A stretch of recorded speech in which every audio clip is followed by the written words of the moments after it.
Hi all, today we will learn a poem called Dust of Snow, which was written by Robert Frost. Robert Frost was a peculiar writer who always related his writings with real life. This poem is all about the superstitions deeply enrooted in our society, and he tried to shatter them with his writings. Let me read the first stanza. The way a crow shook down on me the dust of snow from a hemlock tree. In this stanza, we have come across with two words.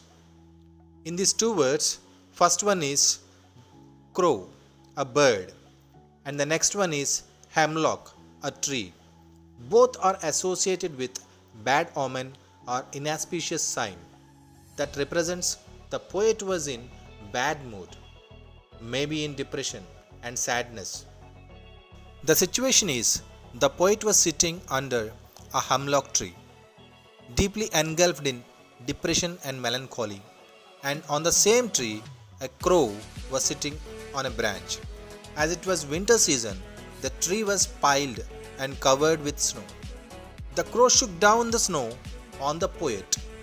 Here, the writer didn't explain whether it did intentionally or it flapped its wings that made the snow fall down or tried to fly. With that movement the snow fell down, but eventually the snow fell down on the poet. And what happened later, let's read the next stanza. Has given my heart a change of mood and saved some part of a day I have ruined. We always talk about action and reaction. Reaction in the sense result. Having the snow fallen on the poet. The poet felt a dramatic change within.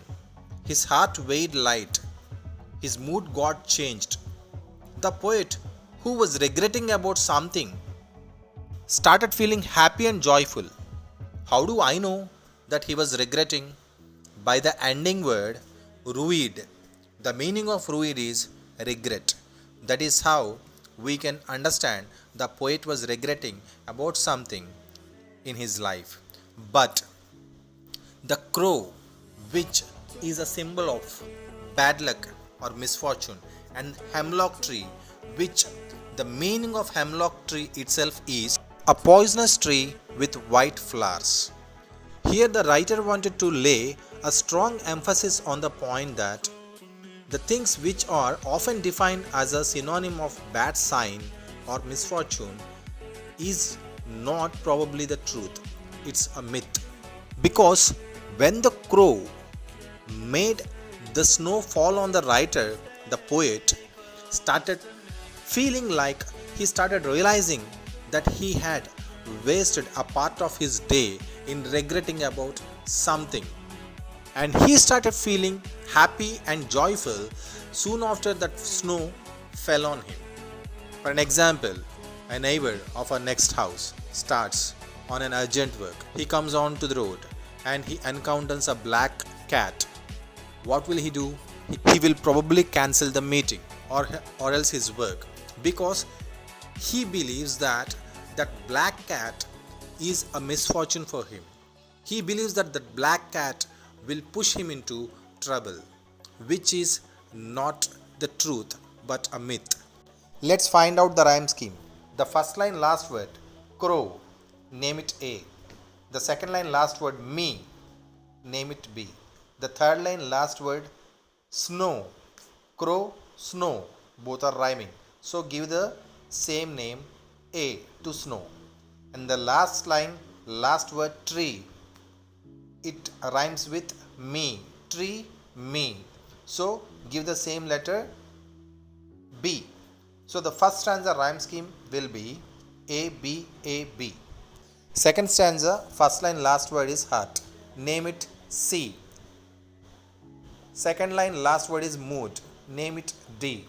Third line last word is part, heart and part both are rhyming with each other, so give the same name C. The last line last word is ruined. Ruined is rhyming with the second line last word mood, ruit.